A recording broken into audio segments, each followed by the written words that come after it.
up for 40-odd something hours. The sweat on my back's got my shirt soaked and sour. And oh, it's already gone. Second night's coming and I'm spinning back around. We're all caught up, can't hear or feel the sound. And oh, it's already gone.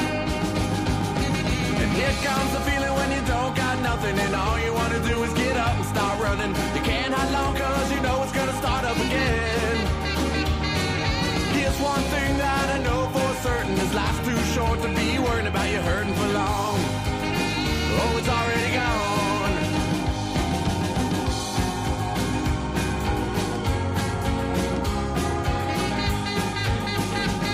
Got time but money's not something that's free. Seems the roll of the dice never rolls back to me. And oh, it's already gone. A bird in my hand, two cans in the other, start spinning around. Now here comes another, and oh, it's already gone. And here comes the feeling when you don't got nothing and all you want to do is get up and start running. You can't hide long cause you know it's gonna start up again. Here's one thing that I know for certain, this life's too short to be worried about you hurting for long. Oh, it's already gone.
And all you want to do is get up and start running. You can't hide long cause you know it's gonna start up again. Here's one thing that I know for certain, this life's too short to be worried about you hurting for long. Whoa, it's already gone. It's already gone. It's already gone. Go.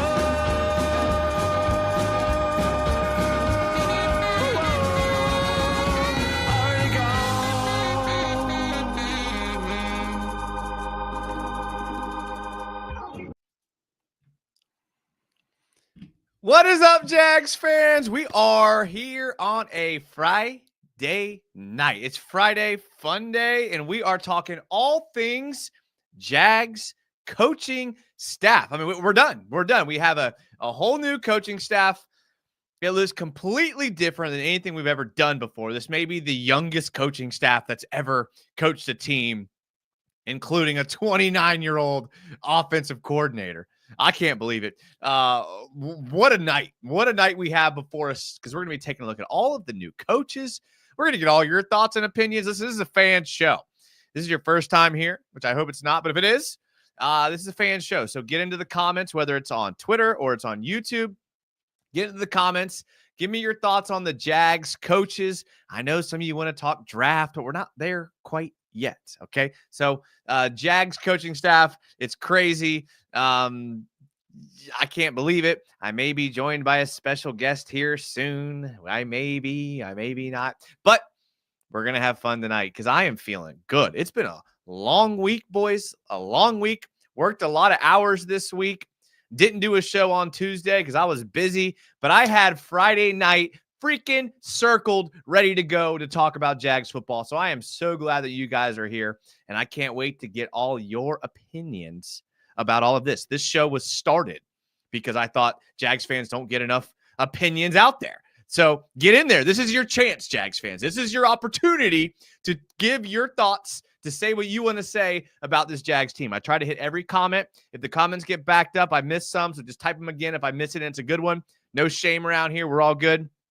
But I'm excited for tonight.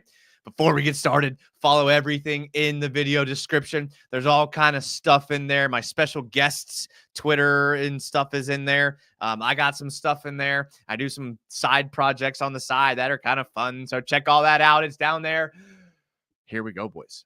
Here we go. I mean, we are fully staffed out. Let's get to the comments here. First one in the chat. Stray Studio says, no way I'm first. Actually, Stray Studio, you are first. And congratulations. First one in the chat. I love it. Nitro says, yo. Robert Atchard says, yo. Montana says third. Actually, fourth, Montana. Let's get it right. King David's wrong too. But I'm glad y'all are here. Robert Atchard, fourth. Okay, there's self-awareness. I'll take that. Okay, self-awareness, seventh. There we go. Timmy's here. I can't wait to hear Timmy's thoughts. Timmy is our resident realist. He tries to keep it real for us. He tries to keep everything in perspective, which I appreciate. Sometimes we get a little up, and then he brings us back down to earth. Jagger, now, so what's up, Jags United? How are we feeling about the new hires? Oh, we're going to get into all of that because I am looking at this list of coaches. I'm looking at this list right now, and I'll share it with you so that you can see. And I just, what a list. What a freaking list. If we go through them here, we got Liam Cohen, first-time head coach. Grant Uditsky, first-time offensive coordinator. Anthony Campanelli, first-time defensive coordinator. At least we have Heath Farwell. Heath Farwell knows what he's doing. If there's one unit on this team that I am just completely fine, know that they're going to be good, it is Heath Farwell. We got Shane Waldren, fired offensive coordinator from the Bears after 9 games. We'll get into him a little bit more. Spencer Whipple, don't know a single thing about him. Sean Sarrett was fired from, I think, the Bears. I have my notes somewhere, but fired as an O-line coach. Edgar Bennett, Jacksonville own, went to Lee High School, which has since been renamed to Riverside High School, went to FSU, and now he's back in Jacksonville. He's back in Duval. Richard Angulo, returning tight ends coach. I think we'll take him. Chad Morton, he was from LA. He was in Oakland. He was hired by John Gruden. He was retained by Josh McDaniels, and now he's here in Jacksonville. John Van Dam, never heard of him. Tyler Tettleton, never heard of him. Matt Edwards, never heard of him. Linebackers coach Tim Lukabu, never heard of him. Anthony Perkins, I've heard of Kendrick Perkins. Ron Milas, sounds like a made-up name. Derek LeBlanc, sounds like a Friends character actor. Kevin Wilkins, not a real person. Drew Lascari, no clue. Mario Jebaril, had a joke there, not going to say it. Luke Thompson, pretty basic name. Jay Kaiser, I like it. And then retained Elizabeth Harrison on the staff. Ladies and gentlemen, your 2025 Jacksonville Jaguars coaching staff. Give it up. Give it up for all of them. Not bad. Not bad at all. I know Chad Morton. I know Sean Sarrett and Shane Waldron. The teams in which they came from, their fans were pretty happy to see them go. Whatever. We'll get into that more here in a second, but I think the big one's going to be Liam Cohen, Anthony Campanelli, Heath Farwell. Keep your eyes on those 3. I think that'll be it. What do y'all think? That's quite the crew there. I'm glad Elizabeth Harrison brings a little balance to the team. Maybe we'll keep everyone, from ego getting in check. Again, I know nothing about Elizabeth Harrison. I'm guessing it's a she, is a great person. but apparently she was on the staff here in a bit. We got Anthony Tobin. We got the child prodigy OC. Now let's get the child prodigy GM. Now that's the elephant in the room. We still have no general manager. The real MVP says Duval. I like it. I like it. King David says we got a GM. We get a GM yet? But so far, it seems like the Jags are quietly doing it big and better than most. Hope it pays off on the field. Robert Atwood says assistants must have been on sale. Jeff Singer says, let's freaking go, Duval. I like it. I like it. Josh Carter says, I needed this show tonight. You know what, Josh? That makes two of us. That makes two of us that needed this show tonight. Glad you're here. Raiden Shogun, Pokey443 on Twitch says, hello. Hello. King David says, Duval. I love it. I love it. Wasn't expecting the show, but as soon as I saw it hit, I hit the button. Yeah, I didn't. So I usually do shows if you're new here on Tuesdays and Fridays. And if you're new here and you're like, wow, this guy's got a lot of energy. It's because I have a lot of energy tonight. Because like I said, I logged a solid 80 hours this week. I literally got home 45 minutes ago, made the thumbnail in 10 seconds, pulled up a couple of links. I'm excited.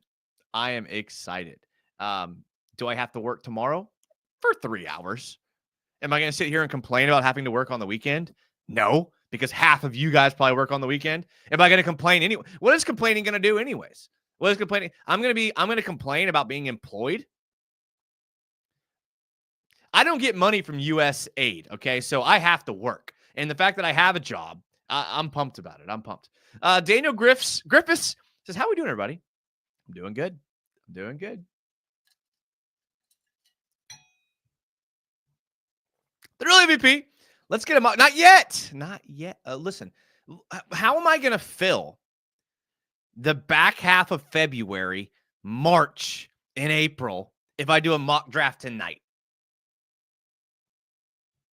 See you, Breacher, channel member. We love our channel members around here. They help pay for the everything you see here. So thank you, channel members. I appreciate that. He says, Duval. I love it. I love it. King David says, go ahead and hit that thumbs up as you come in. Yeah, do it. Do it. Our shows, I'm not going to lie. Since January, so the last month, the shows have been ripping the views. So I appreciate that.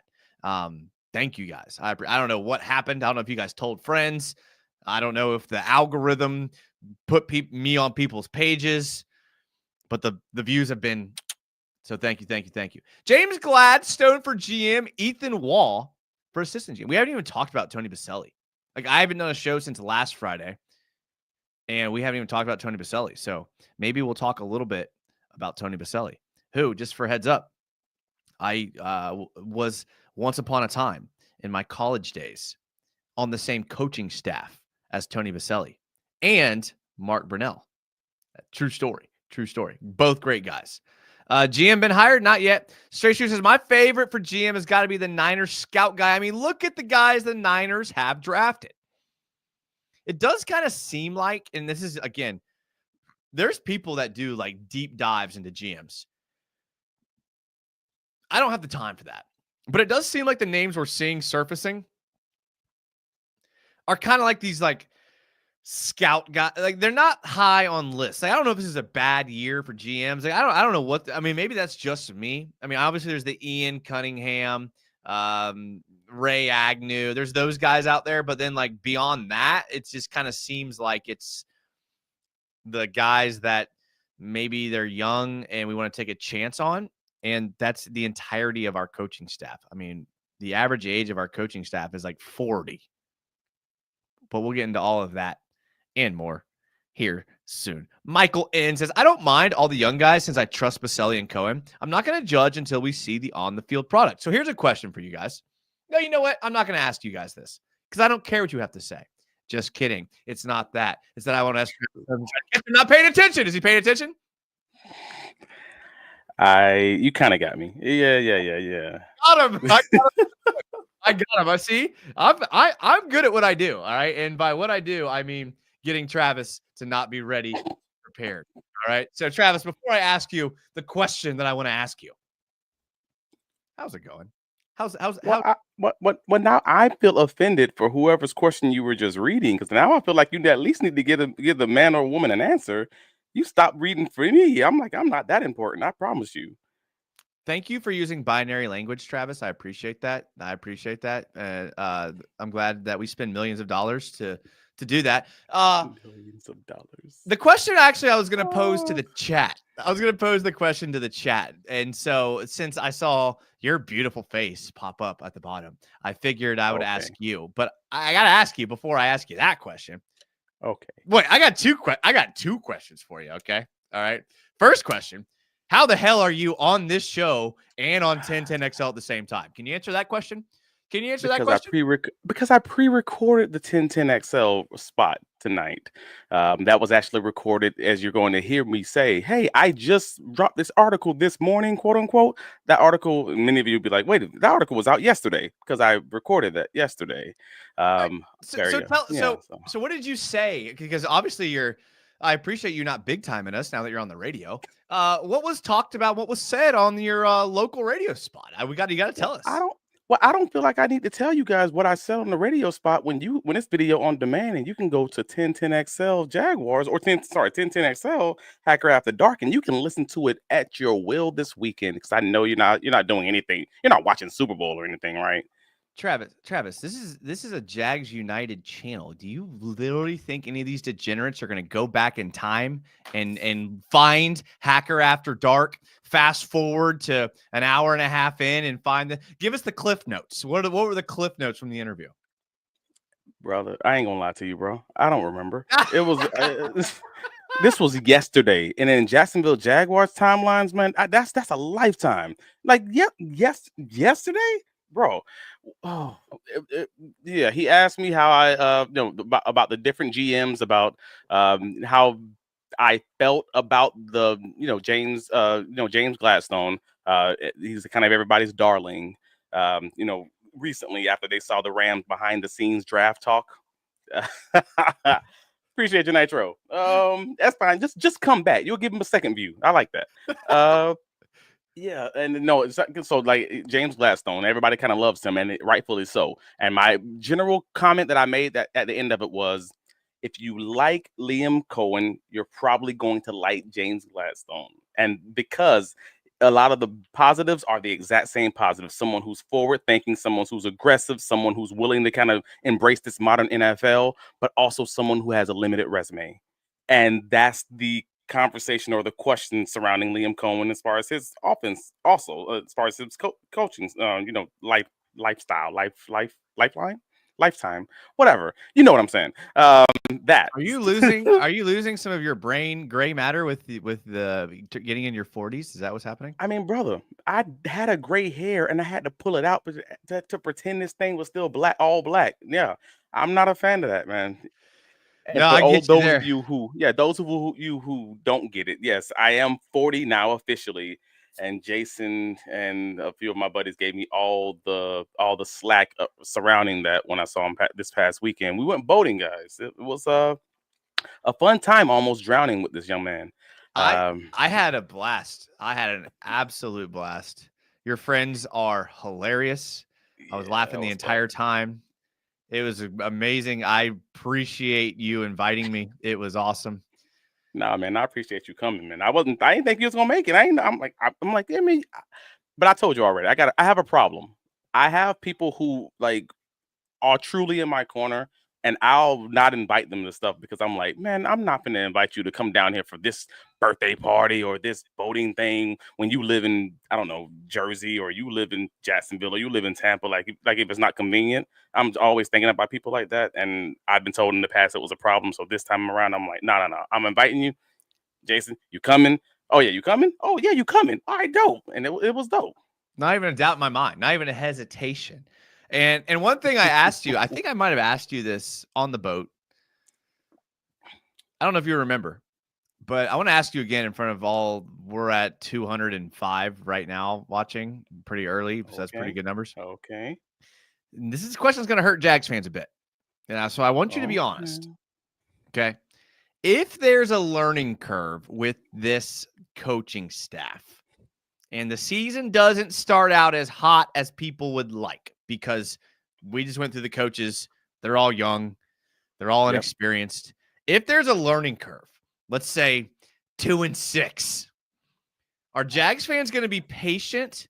Are you going to be patient? And can we get over that hurdle if that hurdle were to present itself? Yes.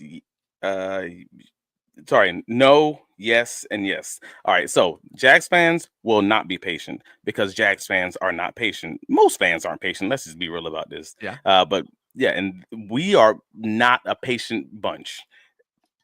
Cool. I mean, that happens. But at the same time, the Jacksonville Jaguars in 2022 kind of did that similar situation. Just it looked ugly until it wasn't, and that's also okay. You have a younger staff that kind of should be expected. That someone out of that bunch is not going to do well. You don't know who it's going to be, but somebody's going to be like just a little bit over their head or just having a rough go of it to start off, and they're going to they're going to get some lumps, and they're going to figure it out and maybe change that thing about the bye week time frame. So that's quite possible.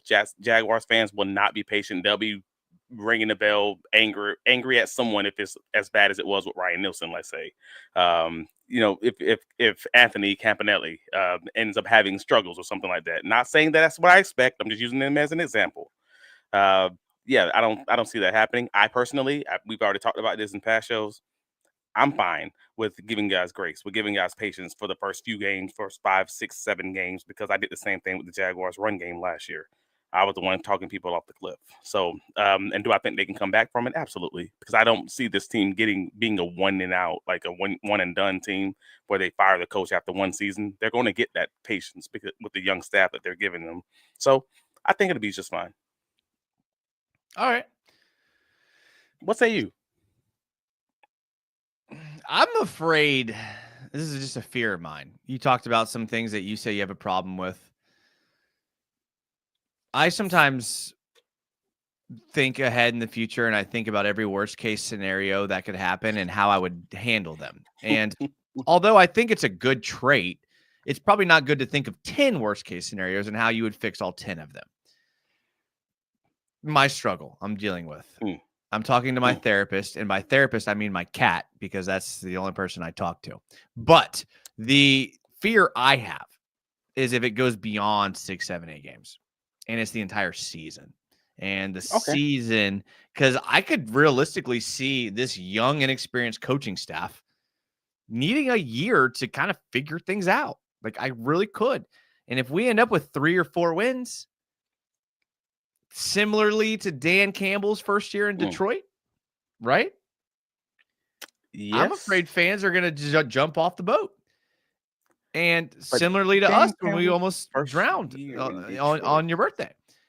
So I'm afraid that first year in Detroit, he got rid of his OC, right? He changed his OC. No, that was his second year, wasn't it? No, so Ben Johnson was his second year, third year. Yeah, so all right. So yeah, that's an interesting one. Oh, that's hard. Yeah, I mean, it's a reality.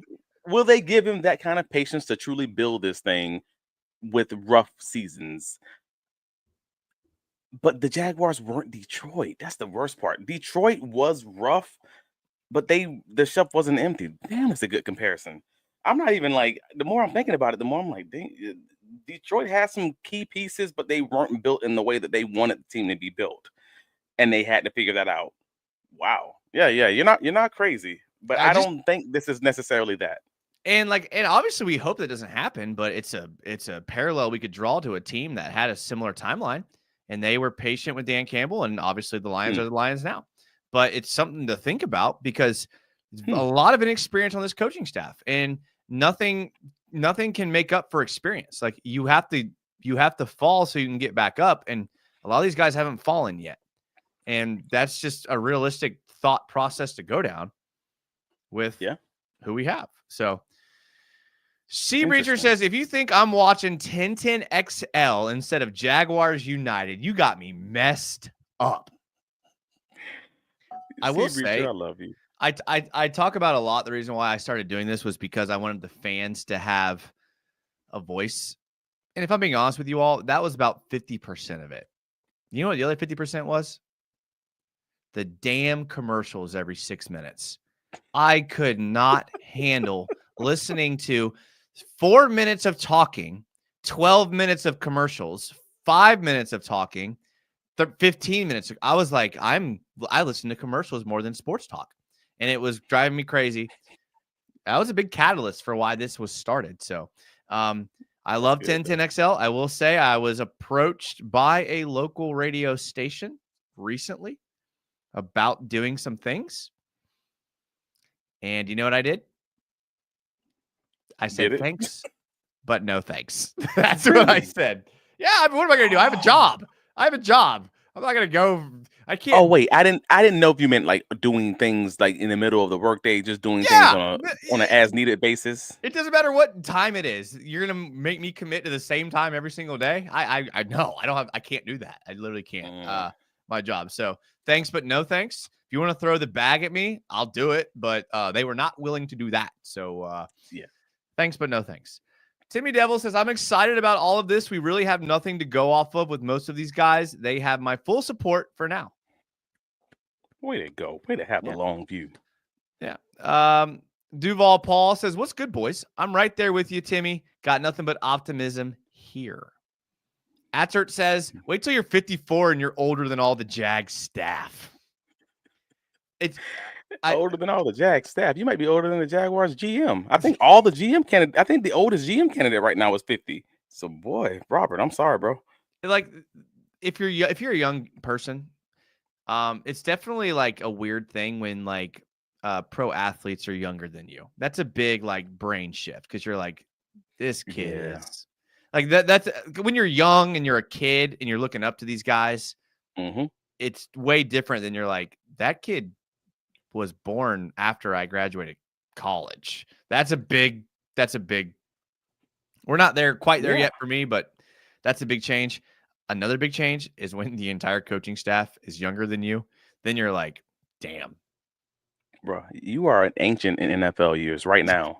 Already, like legitimately. You are like what? I think I'm the same age as I can't remember who it was. God, who was it? There was some athlete that's like really good. Like, oh, he's 35. He's at the end of his career. I'm like, I'm 35.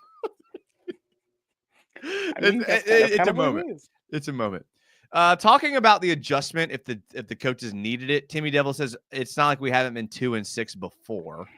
Anything better than 5 wins is an improvement.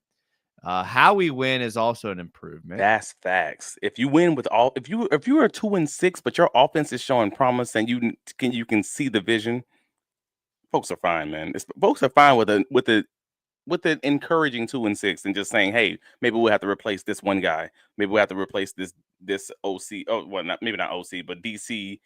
You're hoping it's not offense. That's the only thing. If your offense is struggling in year one and you hire a guy to be your offensive coordinator who's also your head coach, that's probably the only thing that can kind of bring the vibes down in Jacksonville right now. I want to ask you about the offensive coordinator here in a second. I want to hit a couple more comments, then I'll get your thoughts on Shane Waldren. But Stray Studio says on 1010XL, Travis was talking about his favorite sauce he uses to eat toes with. You know I did. You know I was. Racha Sriacha. Let's go. That's a throwback. I like that. Hopefully the youth we have comes with the ability to pivot unlike other coaches. Adapting is what we have struggled with for years. That's it. We're getting more than 4 wins, at least 8 wins with a good offseason.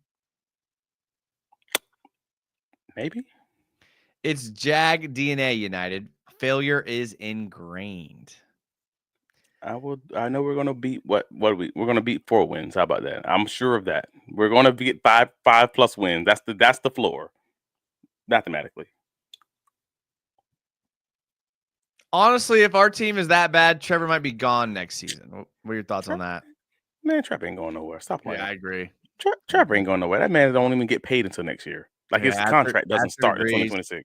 But King David says, remember, though, we only lost around 10 games or so by less than 7 points. Turn that around, and that would have us around 15 wins this past season. So you could very well be better this year.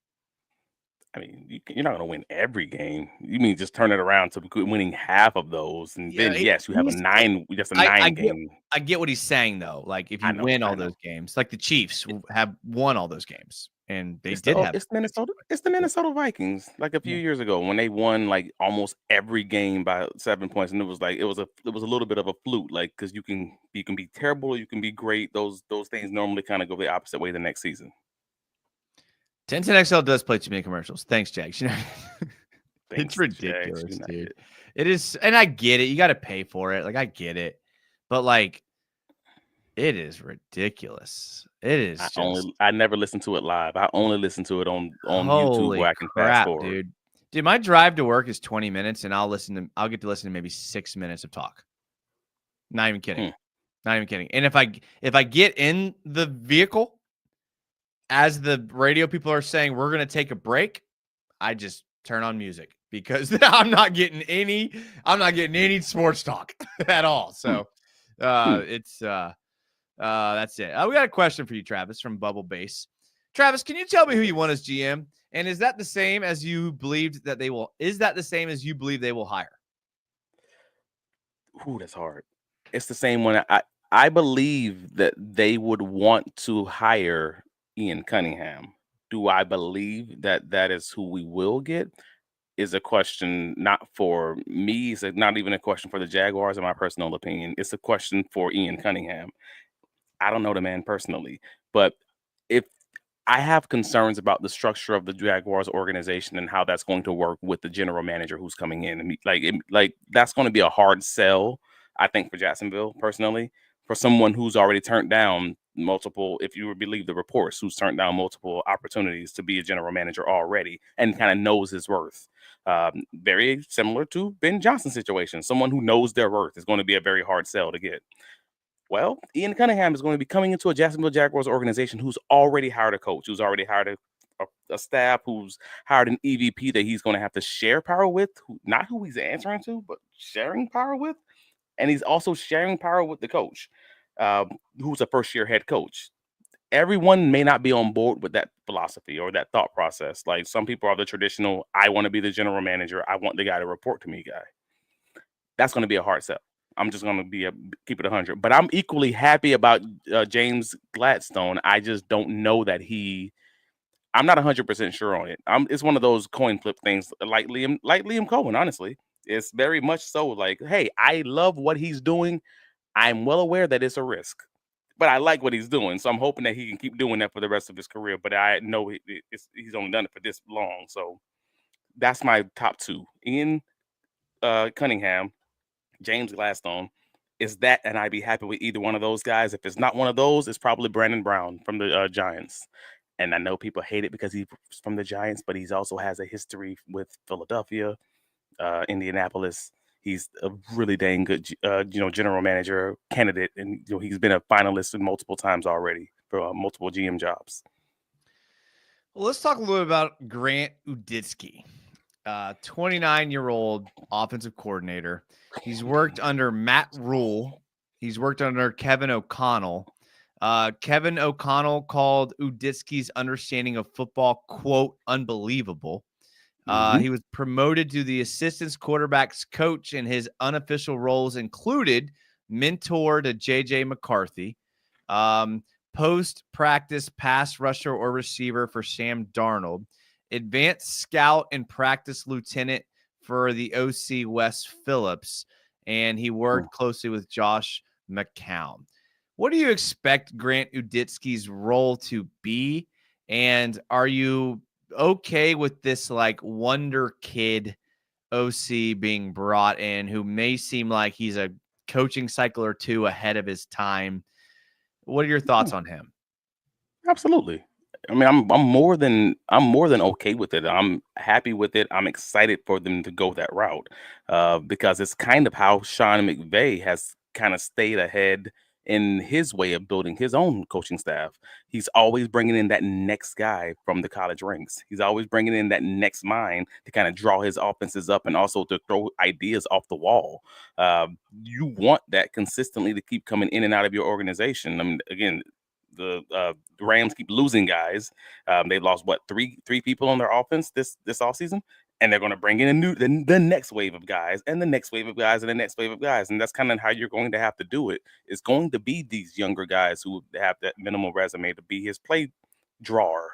and the guy's implementing his offense. So I'm here for him going that route. They've shown you who they are. They're aggressive, younger staff, energetic teachers. That's what this is. Cool. You're probably going, because of his young age, you're probably going to at least get 2 to 3 years with him, realistically, at least 2. And with that being said, I'm like, yeah, dope. I'm okay with it. If it doesn't work, get off of it quickly. But if it does work, it's going to be like one of those. It's going to be a slam dunk. I'm fine. I got a question for you about.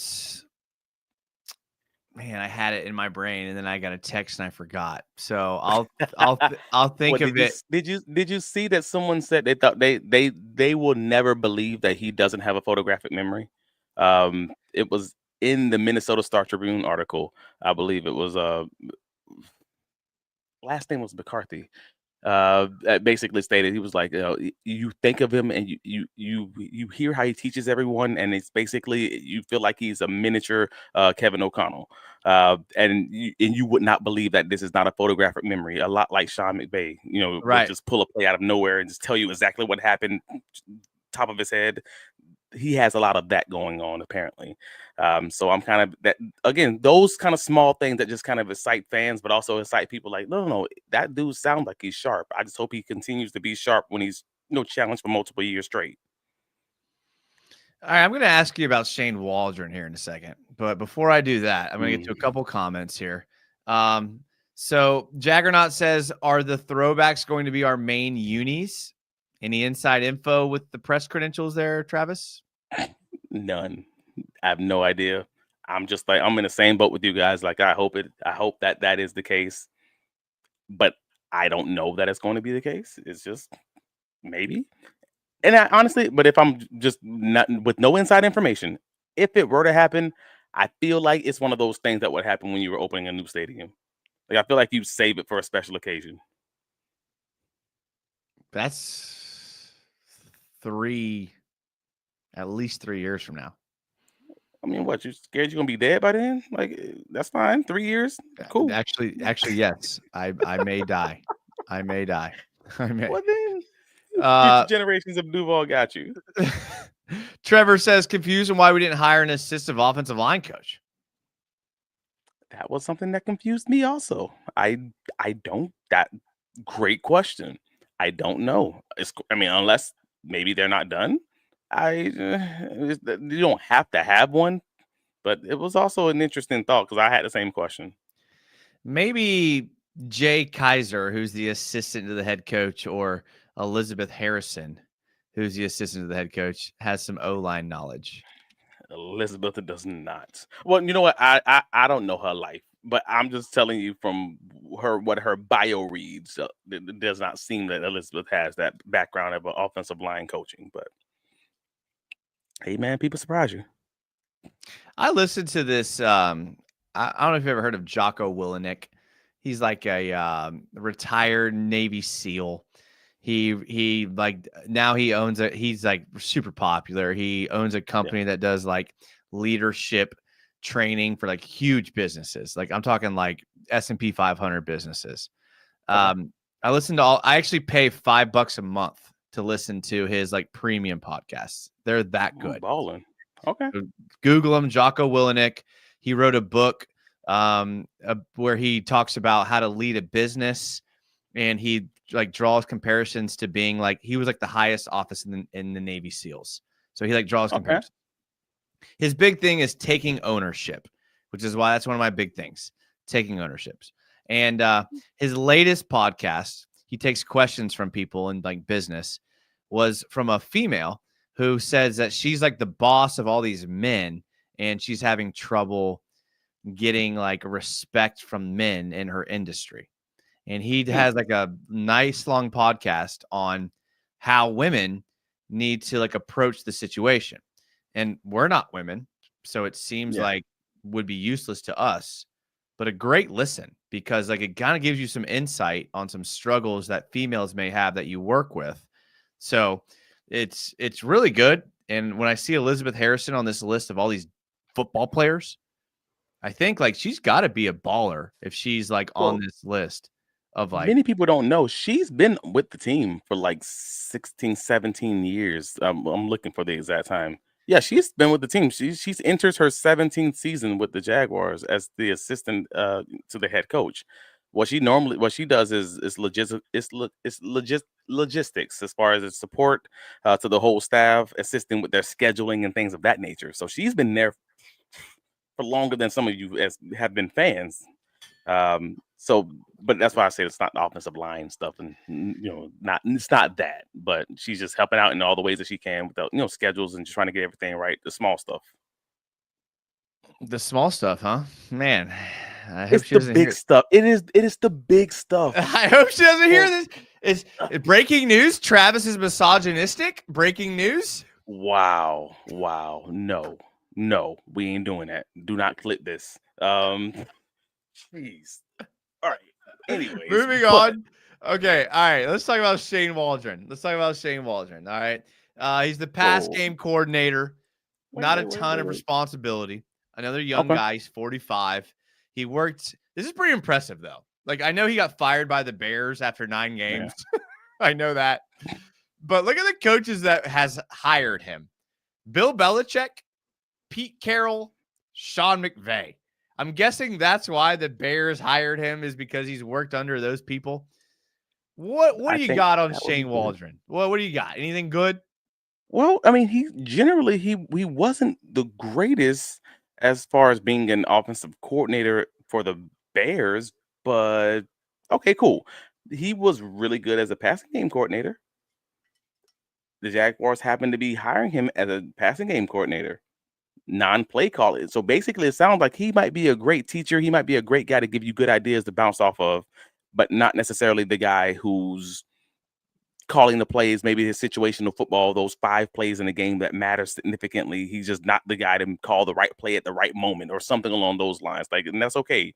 Everybody has the lane to stay in. Maybe that's his lane. I'm fine with hiring the guy who was a great passing game coordinator in 2020 for the Rams as a passing game coordinator in 2025 for the Jacksonville Jaguars. I don't see what everybody's freaking out about. Would you draw comparisons to Press Taylor?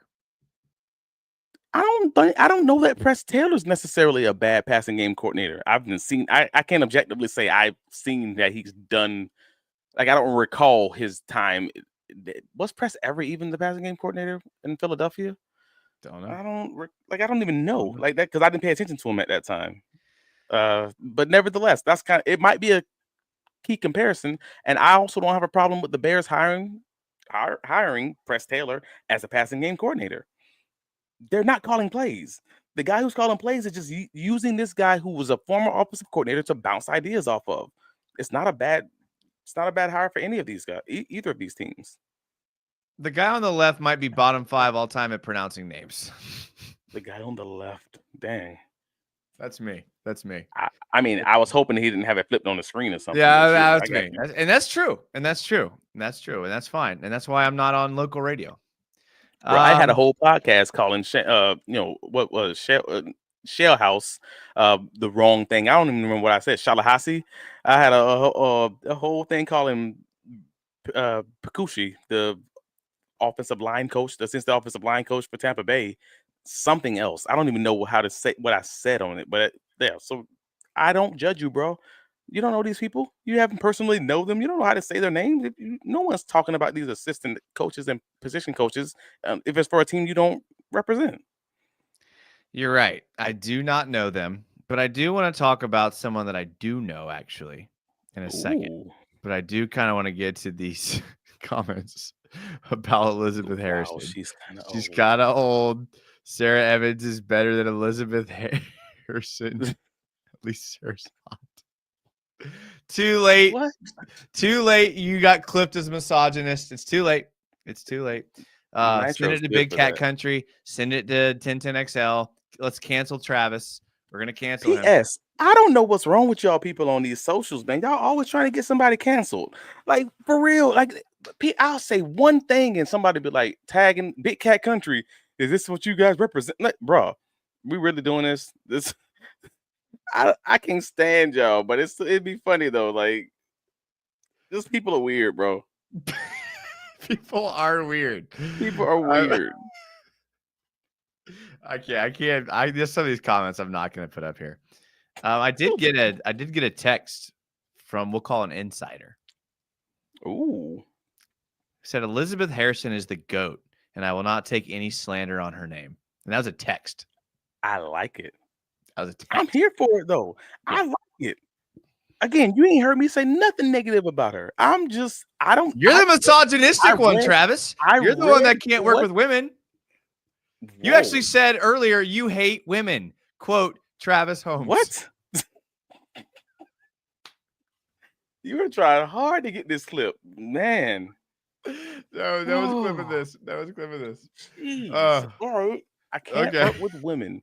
I feel bad for women often. I had this conversation with my wife, I don't know, 3-4 weeks ago. Who is I an was like, absolutely one of the most lovely, pleasant women I've ever met. Travis, congratulations on convincing her to be with you. I don't know what you did or what you said, but you pulled one over on her. Let's just say that. I did though. I bagged out when I was like, yeah, gotcha. Like, no, that's what that was. We were best friends for 10 years. 10 years. Like, I knew her. So you played the long game. Is that your strategy? Is that what I should do? That's exactly. That's why I don't like my wife having all these male friends. I know they're gonna do the same thing I did. I don't trust them at all. That's what it is. You're on to something, Travis. You're on to something. You're on to something. All right. Well, I have all these questions that I had for you, and I just completely forget them with our conversations. But all right. Anyone else on the coaching staff? I'll bring them back up just so everyone can see. Anything we have, any of these coaches we haven't talked about that you have any thoughts on, good or bad? Or Edgar Bennett's from Jacksonville. That's kind of cool. Richard Angulo's retained as a tight end coach. Anything on these coaches that you got? I like Sean Surratt. Minnesota Vikings assistant offensive line coach. Minnesota Viking fans weren't disappointed to see him go, but what do you got? But the Vikings weren't happy to see him go. But like, that's one of those weird ones where I kind of felt bad even for Phil Rosher. Like, you only coach up the guys that you're given.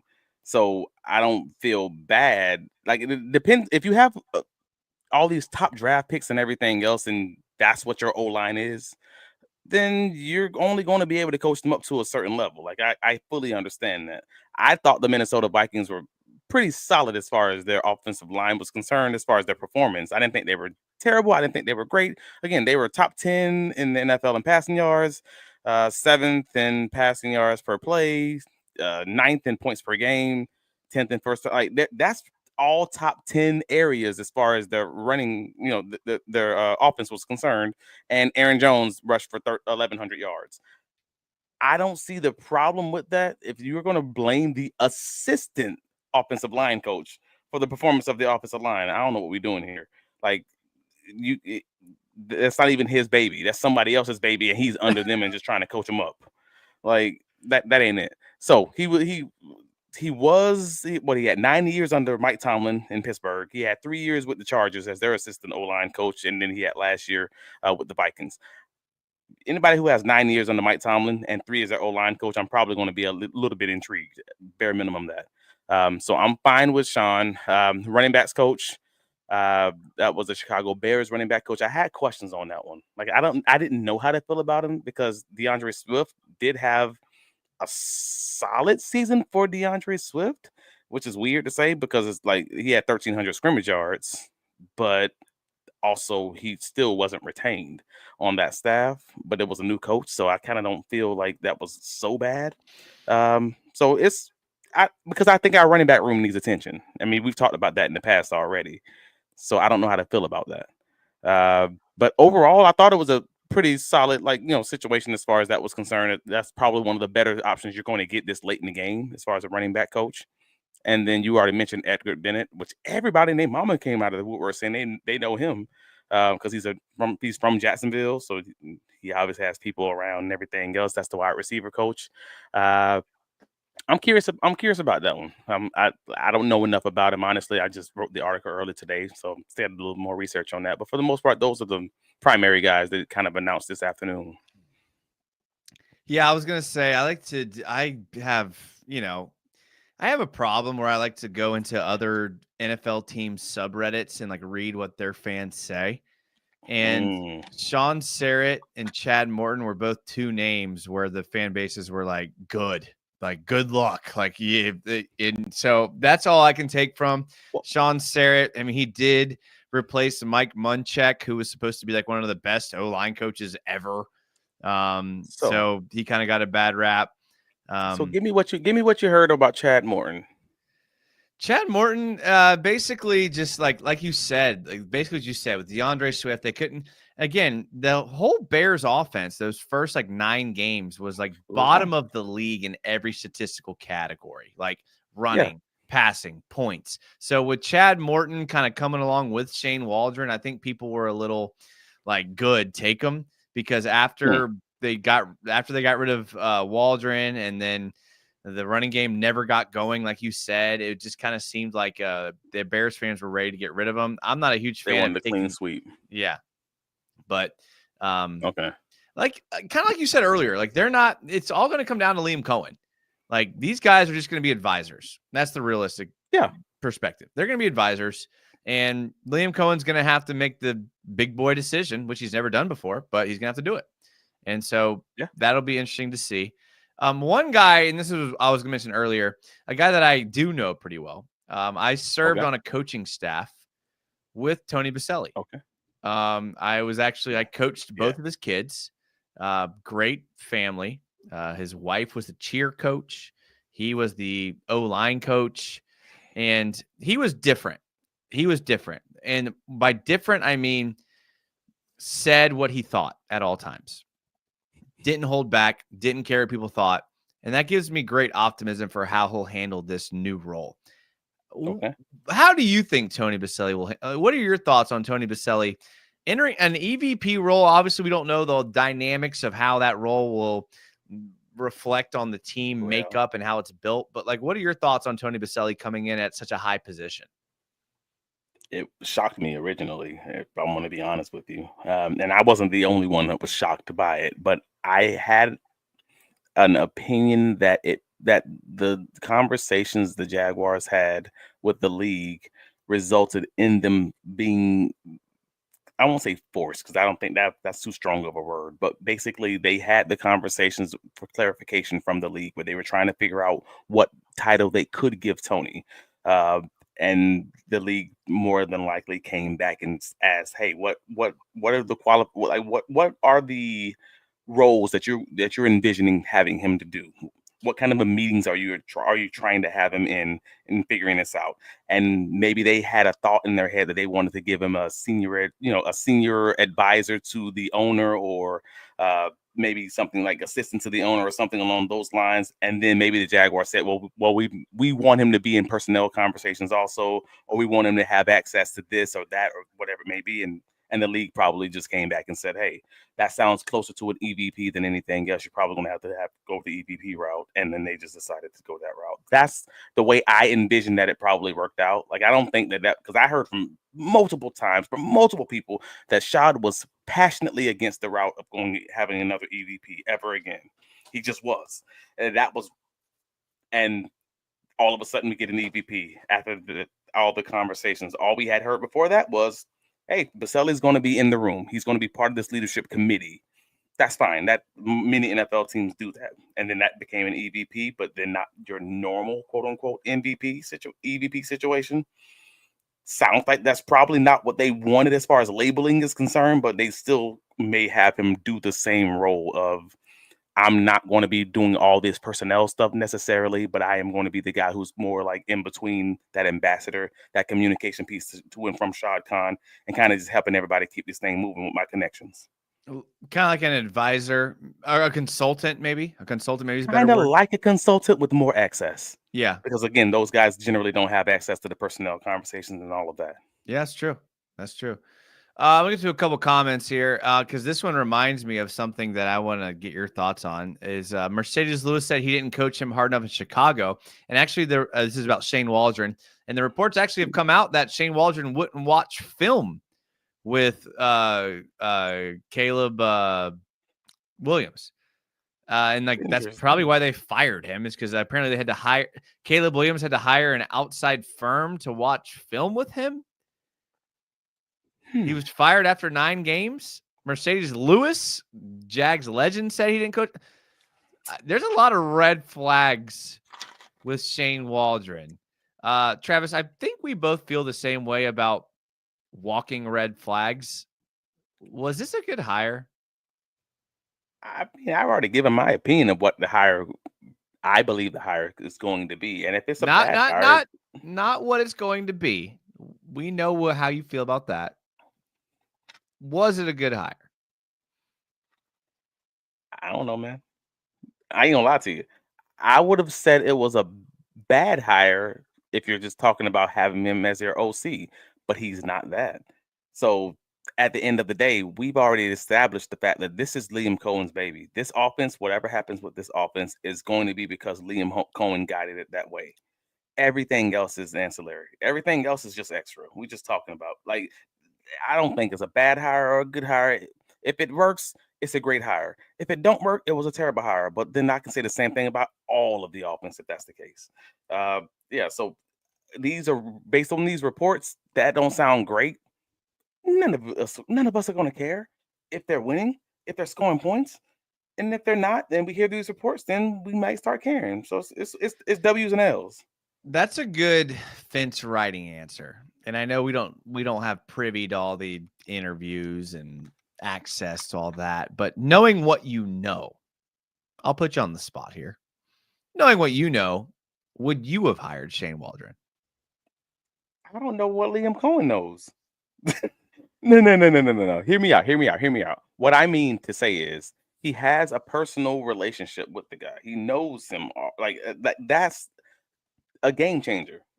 Like that's like saying I'm hiring one of my maybe not even best friends, but one of my guys, and I trust them more than I trust the guy who I don't know who might have a similar resume. All right, cool. So I'm going to hire this dude, but if it don't work, then I'm gonna have to fire my friend, and that's fine. But I don't know this guy. I can't then say it was a bad hire because, again, the last time he was put into this exact role, he flourished. He's back in this exact role. He's figuring out schemes. He's writing plays. He's figuring out weaknesses and strengths to their offensive game plans and defenses that's going to be facing them. I'm fine with all that, man. Like, that don't sound crazy to me. And maybe if he doesn't want to watch film with the quarterback, guess what? He ain't got to. You the passing game coordinator in Jacksonville. You ain't necessarily got to be the person watching film with Trent. You don't want your passing game coordinator. I'm not saying I'm saying he doesn't have to, depending on how they want to make this thing work. I'm sorry, Travis. I'm sorry. I want my passing game coordinator watching film with my quarterback. That might be the only prerequisite I have of my passing game coordinator. And I'll answer the question, since you want to ride the fence so much. No. I think this is a bad hire. And if you look back upon their coaching careers, the only overlap they have, besides maybe being friends or your boys, like you said, is that Waldren worked under Sean McVay. And that timeline where you said he was successful in this position was under Sean McVay. So I would have a little bit of hesitation saying that he was successful in this role when he was in this role under Sean McVay. So I am okay with saying I don't think this is a good hire. I am. I am completely okay with saying that. Who do we think Liam Cohen is going to be? Who do we hope? Who do we envision that Kevin O'Connell, that Liam Cohen will be? I would say after hearing his Duval and kind of getting to know him a little bit through interviews, I would say if he's Kevin O'Connell, I'm good. I don't think he's Sean McVay. I think Grant Uditsky is closer to Sean McVay than Liam Cohen is when we talk about the photographic memory of every play that's ever been called. Mm-hmm. But I don't need a guy who won't watch film with a rookie quarterback on my coaching staff. I'm sorry. Like, I do not need that. Like, if I can watch film as a YouTuber, I would hope to God that my passing game coordinator does. And maybe he's changed. I'm all about second chances. I'm all about letting people change. But you're telling me that doesn't – you just sat here and told me you're going to look at the wins and losses and you're going to let the coin flip and you're going to let everything play out without any reservations about that. I find that hard to believe. My reservations all rest on the shoulders of someone named Liam Cohen. Everybody else's, again, is just extra. So when you're asking me about a passing game coordinator, when 99% of Jaguar fans don't even know exactly what the day by day looks like for a passing game coordinator, they don't know if he's in the room actually watching the film with the quarterback, or if he's just in the lab writing up third down scenarios for what they're going to do in this offense, because they have to install an entire playbook in a few months. They don't know. No one knows how that works as far as that piece is concerned. So because of that, I feel comfortable. I feel fine if you have a passing game coordinator who says, "Hey, man, that's just not what I want to do. I don't want to watch the film because that's what the offensive coordinator should be doing with the quarterback." And I just keep me in the lab, keeping this thing moving along, and then I will communicate with your offensive coordinator and your head coach in this case, because he calls plays also, and we would get the strategy right. We would get the actual design implementation right, and everybody else can be happy. Like, I don't have a problem with that if it works. That's the big key. It has to work. So in this hypothetical we're creating, it has to work, and we're kind of waiting for the results. Wouldn't you rather have a guy who has head coaching experience or even offensive coordinator successful experience, who's kind of been out of the game for a bit, to bring in this in the lab role, who could kind of advise on how to run a team, how to run a practice and things like that, than a guy who's been an utter failure? Wouldn't that make more sense? Who are we calling the utter failure? Shane Waldren. I don't think that's an utter failure. I just think he failed in the year. He lasted less games than Urban Meyer. Yeah, with the Chicago Bears. And Urban Meyer, like, it's not a great organization, and also not a great organization at the time. Like, if we keeping it a book, the Jaguars were a tremendously bad organization for a very long time, and anyone hearing my voice knows it's true. Like, I don't think that we're being crazy and saying it. He lasted 9 games for the Chicago Bears, and he may have deserved it. I'm not trying to defend the man. I'm saying before that, with the Seattle, he wasn't bad. Before that, with the Rams, he wasn't bad. And that means something. I can't tell you what it means, but it can't mean nothing. Okay. I'll take that. I'll take that response as valid. Do I think it improves your argument? No. Is it logically valid? Yes. So I will say that. Okay. Yeah, who's riding the fence? All right, cool. Yeah. Okay, let me get some comments here. A couple more questions for you, and then I got to wrap it up. Because it's Friday night, and I have so many things to do tonight. I just can't even begin to list. I mean, I ain't doing nothing but going to sleep, bro. But we're going to Texas Tech, Brazil tomorrow. That's gonna be cool. That's gonna be cool. There's a I know I talk about podcasts all the time.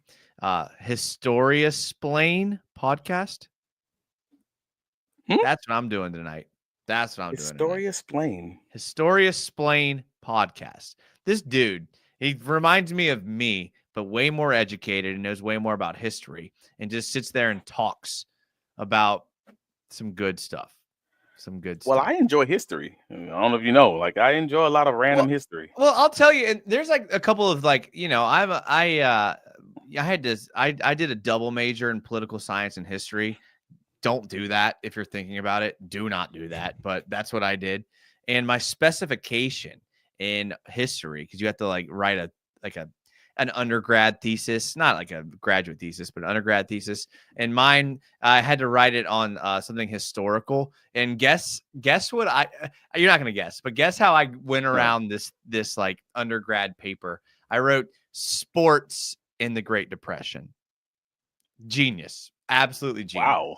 Yeah. Like, I was like, how am I going to like want to do this paper? So I mixed in sports and history. So I got into the boxing with Joe Louis. I got into the Olympic Games when the German Olympics.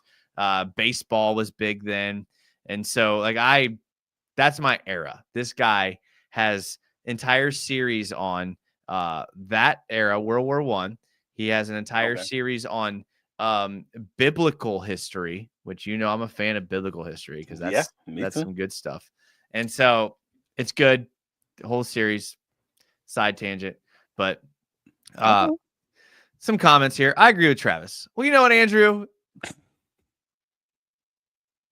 I usually do too. Timmy says, yeah, well, what does a passing game coordinator do? He may be a helmet shiner for all. See, that was the way I looked at it. I looked at passing game coordinator, and again, I could be totally wrong because I've only been a graduate assistant in college. I don't know. I've not coached in the NFL to ask those questions. But my understanding was that's what they're doing there in the lab, basically scheming up these different packages and things like that, and just helping them with the strategy overall.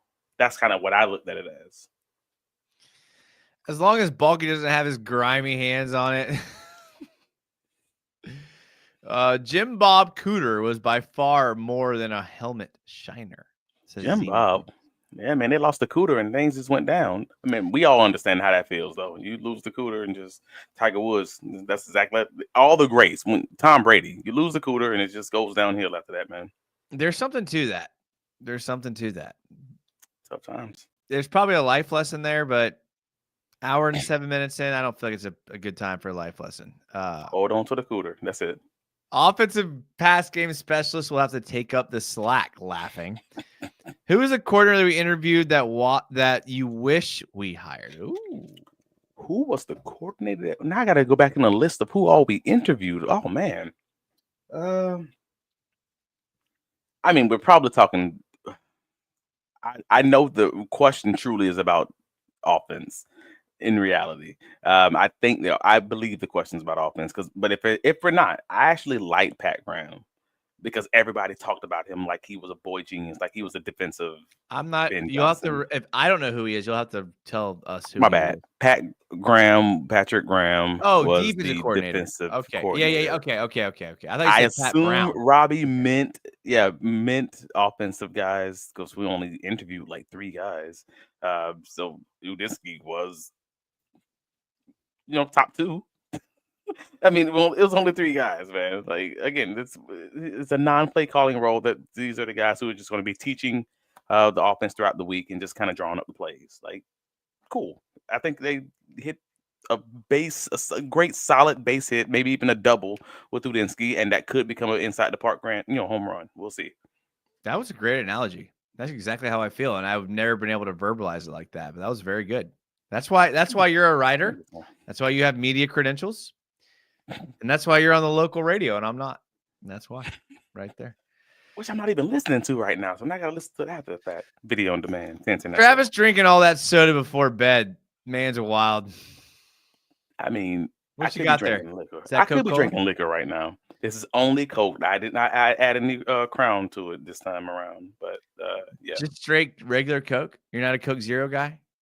It's because I'm sleepy, bro. I was up at like 5 this morning, and I need the caffeine to keep me going just until I can crash and bathe. Have you ever had Coke Zero before? I don't do that stuff, man. So you'd rather have the 46 grams of added sugar than the artificial sugar that may or may not cause cancer. I would rather have my insides on fire like I'm pouring this Coca-Cola on an engine than have some Coke Zero saccharin, whatever this artificial sugar that's basically causes cancer in rats and probably has a Prop 44 warning on the side in California. Like, I mean, it's all bad. All this stuff is bad for us, bro. Better put a saddle on that fence. You're riding it hard. See, now I wonder who he was talking to. Was that you or me? That's you. That's you. Travis has media credentials. He can't commit to any opinion. Okay, that's how it goes. That's how it goes. That's how it goes. Really, that's how it goes. Because if you have an opinion, you risk, people maybe getting an insight on how you really feel. And we all know journalists can't let people how they really feel. So I get it. You know that ain't it. I had credentials one year. I lost credentials another year. I got credentials back another year. If I lost credentials tomorrow, I'm still gonna be the same guy giving my opinion. It is what it is. Like, I mean, I think folks take the credential thing too serious. I think there's folks without credentials out there that absolutely need to be platformed and listened to, and there's folks out there who have credentials who y'all need to be running away from their opinion every time they're on the radio. Willing to. I ain't naming no names, bro. You doing that.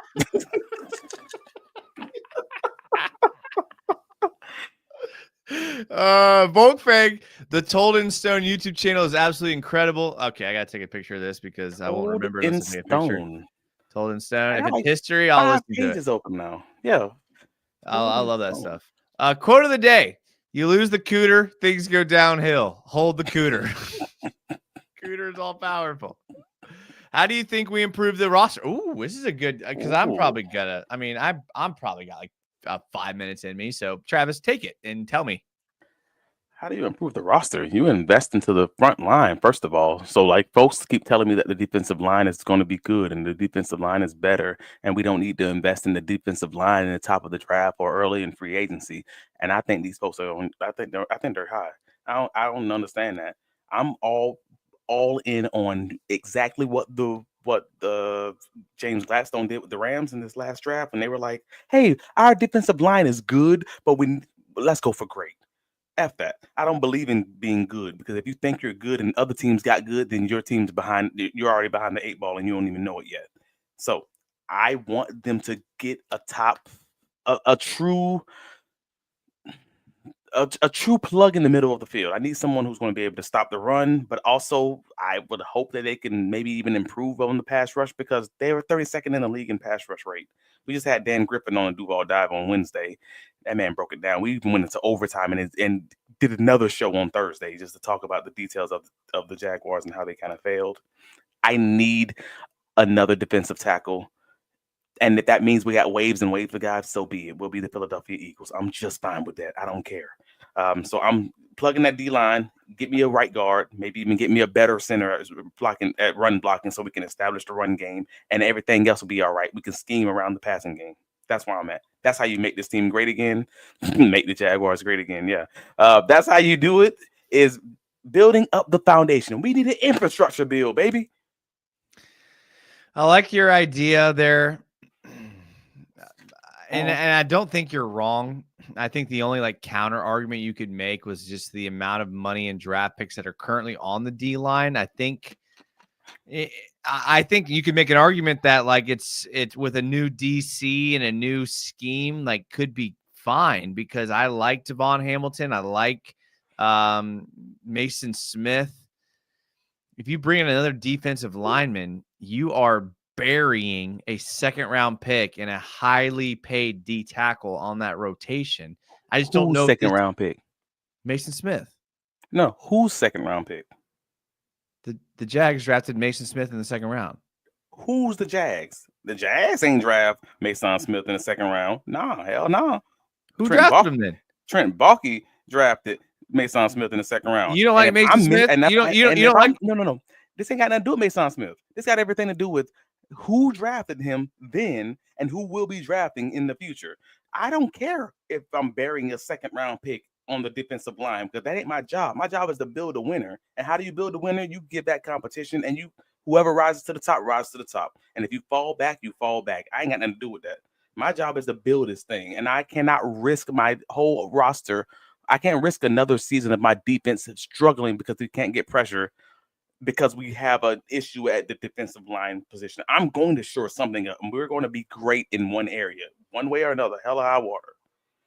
I'm not risking that because you're risking your whole season. Anthony Campanelli, does that seem like the type of guy who's going to be like, all right, I'll risk it in season 1? Nah, man, you better give me somebody up here. I mean, you make good points, but with those points, you're admitting that you're giving up draft capital at improving a position group in the defensive back that is putrid.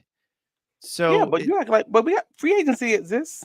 There's a boatload of cornerbacks that's available in free agency this past year. I was talking to somebody the other day about that. I don't have the list on me right now, but I would have to pull it up. But well, I'm like, there's enough. And I know this goes back to the Trent Baalke thing, but we tried solving the secondary in free agency, and we ended up with Ronald Darby and Darnell Savage. You talking like we weren't in the preseason nervous about what was going to happen with as far as Ronald Darby was concerned before the season started. We ain't not now one of us saw one play of football happen or even a practice happen, and we had concerns about what that was going to look like. And that was before we even thought like maybe Tyson might get hurt. That might be also equally bad. All these other things were just like we knew, bro. We knew then. We just don't let's not get revisionist history. We knew it was going to be bad. So your solution is the GM who does not exist picks up a free agent that plugs that hole. You said a free agent. This was not my money. These were not my picks. Some of these guys who folks love right now will not be on this roster, and some of the guys who you think might be a starter will be at the bottom of your roster. Like you don't understand how this is gonna work because this is when not this. If I'm the GM, this was not my build. Do you want to get it right, or do you want to keep trying to double down on these other decisions that may or may not have been hits? We don't have a GM. But that's my point. We do not have a GM. We will, won't we? I hope so. I hope so. Like somebody gonna be in here making these picks come NFL draft. Like I'm sorry, that's how this is gonna happen. It probably is unlikely. I would hope to be Ethan Raw. So somebody's gonna have to make these picks. All right, last question before we get everyone out of here. Ethan Wall gets promoted to GM. If that happens, how are you feeling? Don't do this. Don't do this. I said this to somebody yesterday. I'm like, I went through this list of GM candidates and I could find an argument for it, like each of these guys. And like a real argument. I ain't talking about like just kind of sell myself on it. Like legitimately, this is a good group of guys for what you kind of can foreshadow to be general managers. Obviously, some of these guys could fail easily. You never really know, but they have great resumes. And even Ethan Wall has a good resume, but I need a clean break. I need a clean sleep. I need if they found a way to keep him in the building at even as the AGM, like which is what he was, and they hired, let's say James Gladstone, or they hired Brandon Brown, or they hired Josh Williams because he has a relationship with them. I'd be fine with Wall staying in the organization. But I think they just need new blood. They need new ideas. They need somebody else from the outside that's going to just run this thing a little bit better. Otherwise, that will be a little bit deflating after you've had such an awesome offseason. You've had such an awesome build so far. I agree with that. I agree with that. And I'm on the train that if you go new GM, you go new head coach, you go new OC, you go new DC, I'm willing to be patient with the build. I don't know if all Jags fans will be. Unfortunately, I had this conversation today. Jags fans, when you look at like Twitter and in the masses, they have what I like to call little man syndrome because we're a small market. Ooh. And the second someone comes after us, whether it be the Bucks, whether it be any other team, the little man syndrome comes out of Jags fans, which I get. I'm not bashing, but like I just hope they'll be patient. And I hope they do a fresh rebuild, because we need it. I got little man syndrome, or at least I did when I was growing up. I don't got it no more, but I had it at one point. Like, and I can point it out. I don't know that Jaguar fans necessarily have little man syndrome. They just been bad, man. They just been bad for so long. When you get dumped on by the national media time after, I mean, even who was the female comedian? I don't know her name. Dumped on Trevor Lawrence and the Jags and the sports awards. Yeah, she does the roast battles and stuff. I forget her name. Yeah, I mean, and the Jags fans have had to endure that for decades. So I'm not. And when I say little man syndrome, I just mean like a small market team feeling like they need to rally and defend their team and fight every battle that comes at them. When you look at these teams that are successful, they don't even entertain these fights. I don't agree with that at all. Kansas City Chiefs fans just stayed in my mentions for like 4 months after I said something about Pat Mahomes never sliding, and that's why quarterbacks get their heads knocked off. The fans are fans, bro. Yeah. If that's the case, all fans have little man syndrome. Okay. All right. I mean, Jags fans have a reputation, especially when it comes to social media, of being a little more love it. extra. I love it. They're I like, do hey, too, be but extra. This team has been crapping on us all Monday through Friday since I don't know, since middle school, I since get elementary it. school. I get it. But starting a fight with the Bucks fans, like, come on. Yeah, Like, yeah, that's fun. okay. Fun, yes. I've established I have little man syndrome, so I'm here for all the smoke they're trying to give him. I get it. All I'm saying is I get it. I'm just worried if there's a learning curve. There's going to be a lot of noise around. We should have never hired a coaching staff with the average age of 36. That's all I'm worried about. Don't be scared, Jason. Don't be scared, though. All right, I'm learning. I'm getting better. Travis, what do you got? What do you got coming up? You're obviously on the 1010 XL, big time. What else you got coming up? I was on 1010 XL. After tonight, they're gonna probably cancel me. They're gonna scrub the internet from that whole interview because when they find out you're misogynistic, they're definitely going to. Right. You've cornered me like 4 times on just this podcast. They're gonna pretend I never even existed. Yes, I got the general manager, the breaking down the Jaguar general manager candidates. That article's up on bigcatcountry.com. Take a look at that. I mean, yeah, it has the interviews from these general managers talking about their philosophies in drafting. We have their full background. It's basically a dossier. It's truly a profile of each of these guys. Everybody seems to have their favorite guy, but most of the fans you talk to don't even know half of these guys' histories. Well, then how do you have a favorite? Take a quick read. BigCatCountry.com. I thought it was dope. I thought it was awesome. Hopefully you guys do too. Same thing, a similar situation, I should say. The Jaguars released to finalize their coaching roster today. So we did kind of a similar thing with the Jaguars coaches on BigCatCountry.com. Hey, we'll have the backgrounds of each of the coaches, including the assistant coaches and the position coaches. If you think you don't like a guy, like maybe you have a feeling about Shane Waldren, or you think you like a guy, maybe like Liam Cohen, just take a quick read. If you agree with some of the stuff about him, let me know in the comments. If you don't agree with it, send your complaint to some other website.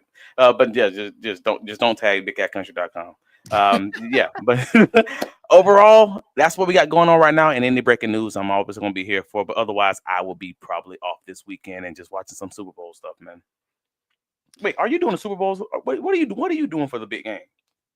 I got 2 good buddies doing separate Super Bowl parties. So the reality of it is, one of my good buddies lives really close to me, like walking distance. So I'm probably going to go to that one. I feel bad, though, for the other one because it's a good buddy and he's having a great party. I thought about doing one half there, one half there. I was just going to say that, dude. Yeah. It's away the first half and then do the one closest to you. The second half. Yeah, that's still on the table. That's still on the table. I'm thinking about doing that. But I hate both teams. I want both of them to lose somehow. Yeah, I don't know. If there's a way both teams could lose, that's the option I would pick because I give Saquon a great game. Well, no, because then that still means I love Saquon's like my favorite person in the whole game. Like I love Saquon. I just hate Eagles fans, and I'm just tired of the Chiefs. I have Chiefs fatigue. Well, dang. Well, if that's the case, then you need the Eagles to win. I really hate Eagles fans. Eagles fans are super annoying. Super annoying. Like but not Mahomes plays bad, I guess. I don't know. I'm trying to figure out how do both teams lose? That's the best. What's the closest thing to a loss for both teams? Philadelphia wins. I'm thinking like COVID 25 runs through both teams and they cancel the game and that's what I'm hoping. That's what I'm hoping. Lord. Like no one's affected besides the Eagles and the Chiefs, and then they just cancel the game. That's what I'm hoping for. So hopefully that happens. Yeah. But make sure you follow Travis. This is a bad comparison, a bad analogy because it doesn't really make sense.